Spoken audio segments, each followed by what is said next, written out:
There is a very ominous reason, clearly, for Secretary Boying to become the next ombudsman. It's the new phase in the effort to get rid of VP Sara before 2028. And since the PI failed, the impeachment failed, therefore the third attempt is lawfare at its very worst. Imprison Inday Sara, all the Duterte allies, including myself, perhaps to be harassed by cases with the new ombudsman. Gusto ko nang sabihin, napakasimple ng mga pangyayari dyan, nagkakagulo sa ombudsman dahil hindi sila nagtagumpay sa PI, mga PI nila. Hindi rin sila umubra sa impeachment, kaya narito na tayo ngayon. Ipipilit nila na si Boying maging ombudsman para ipakulong si VP Inday Sara bago mag-2027 at hindi lang si Inday Sara, kundi lahat ng mga Duterte, kaalyado ng mga Duterte, baka pati ako. Yan ay sa gitna ng paghihirap ng mga Pilipinong binabaha ng tubig, ng korupsyon at ng kawalang aksyon. Tinutukan ko ang Plan A nila na People's Initiative Chacha. Binuking ko ang Plan B, yung impeachment, para mawala sa landas nila si VP Sara sa 2028. Ngayon, nasa Plan C na po tayo, sa ombudsman naman. Naunpay, nakita ko na, kaya ako nagsampa ng kaso nung May 2, nandun ako sa ombudsman. Kung hindi kayo titigil sa pamumulitika, mag-asaran tayo. Hindi ko rin kayo tatantanan. Para kayong mga kabayong na katapalodo sa 2028, 2026 pa lang ngayon. Napapabayaan nyo ang bayan sa kakaisip ng ambisyon at paraan paano nyo buburahin ang mga nakaharang sa mga maiitim ninyong plano. Nasa 2028 na kayo. 2026 pa lang. Paano makakaligtas at mabubuhay ang Pilipino 2026, 2027? Paano makakaraos? Hindi sila tulad ng mga buhaya na kaya sa lupa at lumalangoy sa baha, walang pakialam. Ngayon, ang OMB, Bantayog ng Katwiran, para sa mga lingkod bayan. Pati ba naman yan, gusto ninyong baluktutin? Habang nagsusumikap ang lahat ng tapat, habang ang lahat ng Pilipino ay galit dahil gustong makakita ng tuwid, habang pilit naming nire-reband na tuwid ang sistema, eto kayo at pilit nyong kinukulot, binabaluktot, ginugulo. Ang OMB ay opisina, hindi parlor. Tigilan nyo yan. Ang mensahe ko naman kay bagong Deputy OIC Ombudsman Vargas ay simple lamang. Kung nayayanig ka na sa pressure, isabuhay mo na lang ang sikat ng kanta ni April Boy Regino. Kapag nariyan na ang suhol, itaas mo ang iyong dalawang kamay ng ganito at sabihin, hindi ko kayang tanggapin. Wala lang. Naloloka na ako. Yes po. Git ninyo na plano nila na kaya ilagay Secretary Boying Remulla sa ombudsman para ipakulong si VP Sara at mga ka-alyado niya. Ano yun, suspicion o may nakuha kayo na mabigat na information na pinagbasihan nyo? Yes, marami po tayong information na talagang dito patungo ang paghalal ng isang ombudsman na kaibigan natin dati pero hindi naman natin mapagkakailay. Ang labo-labo naman ng ganon. Kaya tututulan ko po at magtiisan po tayo. Hindi natin kakayanin yan at hindi dapat mangyari yan. Dahil klaro naman hindi dapat politiko, klaro yung conflict of interest, hindi naman na maitatakwil na may kaso. So, 2 sets of cases against Secretary Boying Remulla presently pending before the Ombudsman. Kung paano siya magkakaroon ng clearance from the Ombudsman, pipilitin talaga, pinaltan na yung Deputy OIC na dati nariyan, si Deputy OIC Castillo, malamang ayaw mag-cooperate, kaya kung ano-anong paninira, nakikita natin sa online. Meron administrative case for grave misconduct and conduct prejudicial to the best interest of the service. May ikalawa pa, may criminal cases, usurpation of judicial functions under the revised penal code, another criminal case for arbitrary detention of PRRD. Ayan, so nag-file ako nung nakaraan 27 August ng position paper ad cautelam kasi marami pang pending, marami pang iniintay. Higit sa lahat, hindi pa nare-resolve yung time to file the position paper. Iintay rin kami yung mga respondent. Panay ang extension of time to file, wala pa, hindi pa pinipila. Tapos yung counter affidavit pa. And then Marbil, si General Marbil, may motion to withdraw pa his rejoinder affidavit. So ang dami pang nakatenga. Dapat talaga, pasok na yan sa preliminary investigation. Di naman nila pwedeng i-dismiss kasi umandar na yung kaso Meron pa akong motion for clarificatory hearing. Meron pa akong motion for supplemental position paper. Kaya, ayun, nung nag-file ako nung 27 August, yung sumunod na araw, wala, tinanggal na si OIC Ombudsman Marie Flor Punsalan Castillo. Bigla-bigla ang pinasok yung Deputy Ombudsman sa Visayas, si Dante Vargas naman. Ang daing-daing naririnig, ang daming haka-haka, ang daming pinapakita na sinisiraan na nga si OIC Ombudsman Castillo na dati-rati wala naman tayong naririnig tungkol dyan.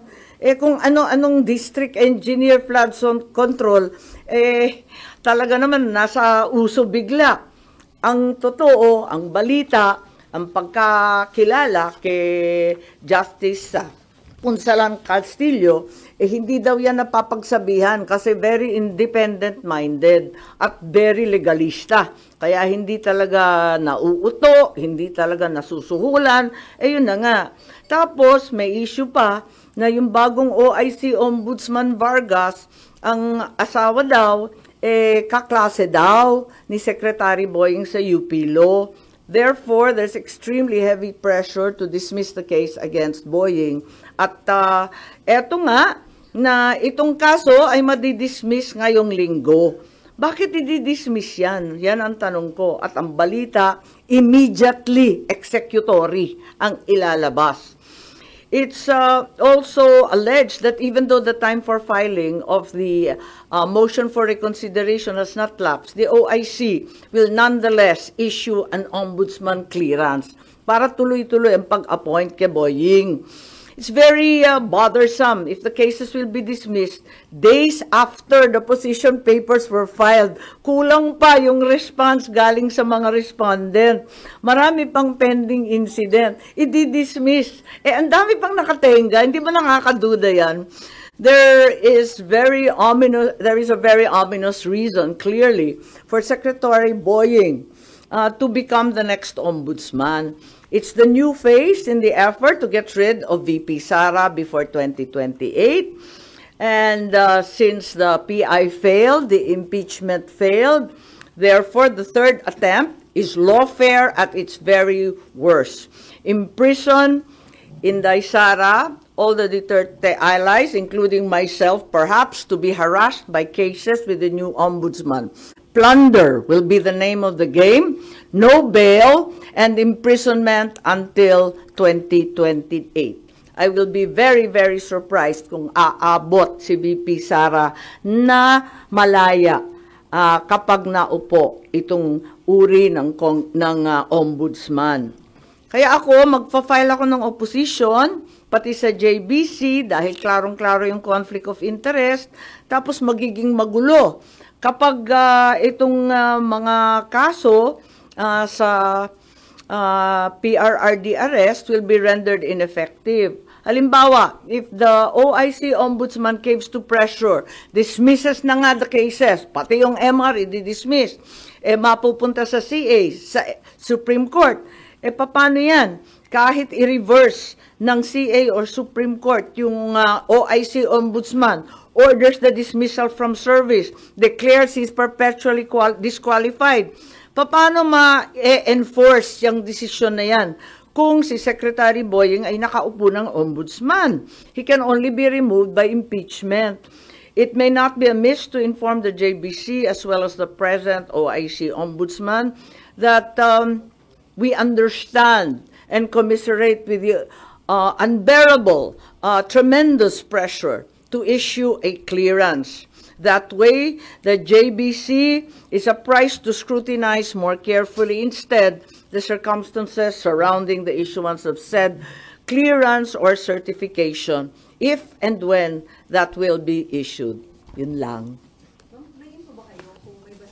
Ano yung ganong plano to read BP Sara and then i-dismiss yung kaso against Justice Secretary Remulla para may appoint siya sa ombudsman? Well, balitang-balita ang pressure sa mga investigador, matindi ang pressure, naririnig natin sa JBC at nakita natin ang mga galaw, di ba? Pinapaltan ang karapat-dapat na Deputy OIC na wala namang bahid at wala namang dahilan, biglang tinanggal at iba yung linagay, nakakapagtaka talaga. At saka yung time frame, talagang sapilitan, as a deadline. May mga deadline silang hinahabol. Ma'am, ano pang magagawa pa po nung isasubmit niyong opposition kung ongoing na po yung selection ng JBC ngayon for ombudsman po? Oo nga, yun, talagang tignan natin, sana makinig sila and sana intindihin nila kung gaano kaihalaga ito sa buhay ng ating bansa. Na isang tabi na ng todo-todo ang problema ng baha. Malunod na tayo sa tubig at korupsyon, basta yung ambisyon na lamang ng iilan ang nangingibabaw. Good morning. Ma'am, ngayon yata isasalang sa JBC interview si Natapos Secretary. na, alas 10. Oh. Pero yung opposition nyo po na-file or na-discuss nyo po ba kay Senator Alan as member ng JBC representing Kakausapin the ko Senate? mamaya. Nagulat kasi ako, hindi ko akalain na magpapa-interview. Akala ko bawal yun hanggat walang clearance. Aminin ko, hindi ko alam na kanina naka-schedule agad-agad. Will you also question his being included sa shortlist? At tignan natin kung anong gagawin. Pero hanggat maaari, talagang pipilitin ko hanggat kaya at tututulan. Tulad nga ng sinabi ko kanina, ay nako, hindi ko rin kayo tatantanan kasi klarong-klaro naman ang moves nila. May message din po kasi. Garapala na po. Ang mensahe niyo po sa ading niyo na ultimately siya na may appointing authority. Ay nako, talaga naman hindi yata nakikinig. Ma'am, kung ayaw nyo kay Sec Boying, kanino kayo doon sa 17 o 16 na iba pa?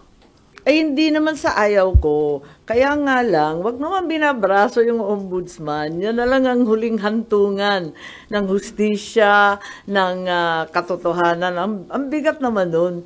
Constitutional body, guguluhin, ano? Wala naman akong sinasang-ayunan. Ang sinasabi ko, klarong disqualified. Kaya wag na lang. Ang liwaliwanag naman ang conflict of interest. Nakikita naman natin ang problema kapag may pending admin and criminal charges pa. Ang bigat naman, tapos gagawin ninyong ombudsman. Tama ba yun? Wala naman akong kinakampanyang kandidato para ombudsman. Sa totoo lang. Di ko nga kilala yung mga listahan. Siyempre, trabaho ng JBC yun eh. Wala na. Ibang issue lang. Ay, okay.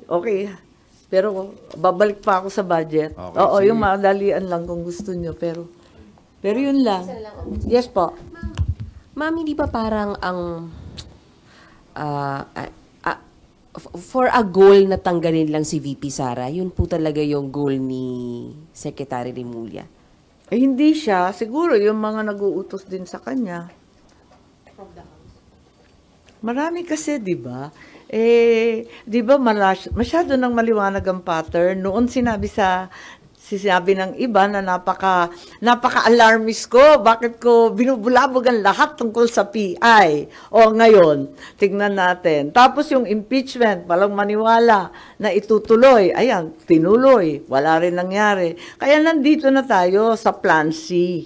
Yan talaga ang nangyayari. Ma'am, saan nyo nakuha yung information na may ganitong plano? Mag-ombudsman siya para ipakulong si VP Sara? Maliwanag naman kasi talagang sinabi na rin nung nag-iimbestiga yung mga Quadcom tungkol sa confidential and intelligence funds na ang tinutukoy, plunder charges, non-bailable, kulong bago 2028. Nakausap nyo na si VP Sara about this, ma'am? Yung possibility Hindi, ng actually ombudsman? hindi pa. Kasi wala siya rito, sa totoo lang.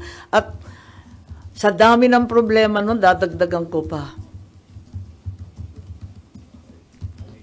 Hanggat kaya ko, talagang hindi ko tatantanan to at mag-asara na lang kami. Pero, ma'am, sorry. Pero Yep. hindi naman po ang gusto ni VP Sara, di ba? Sorry? Masagot po, yun din ang gusto ni VP Sara, masagot sa proper forum yung mga charges laban po sa kanya. Tama. So, hindi ba parang ano, o talagang si SOJ Remulla po yung bagong bala against her and the Dutertes po? Tignan nyo yung mga kilos nilang lahat, di ba? Doon patungo. Kung sana magkakaroon ng patas at makatotohanang depensa sa korte, kung papayagan siya, yun ang gusto niya. Pero kapag ganito na brasuhan, may balitang suhol, ginagamit yung mga may personal relationship, pinapaltan yung walang kamalay-malay na justice. Kung ano-ano ang nangyayari, pipilitin ng JBC, pa-i-interviewin. Ang bihira, hindi ba nahalata na brasuhan na talaga ito ng todo-todo? Kaya sabi ko nga, kung ganyan at hindi kayo maawat sa pamumulitika, mag-asaran tayo, hindi ko rin kayo tatantanan. Considering yung composition ngayon ng JBC, umaasa kayo na panggigan yung opposition? Oo naman. Oo naman. May mga nakausap na kayo na member? Wala. Hindi ako naglalabi, nakakahiya naman po. Magpa-file siguro ako. When are you going to file your opposition? Asap, nagulat ako. Kanina nag-interview You won't mention yung ginagamitin yung mga arguments sa opposition. Oo. Tignan natin. Baka to follow na lang yung OMB clearance. Kaya nag-interview. Hindi ko alam. Alright. Thank you, ma'am.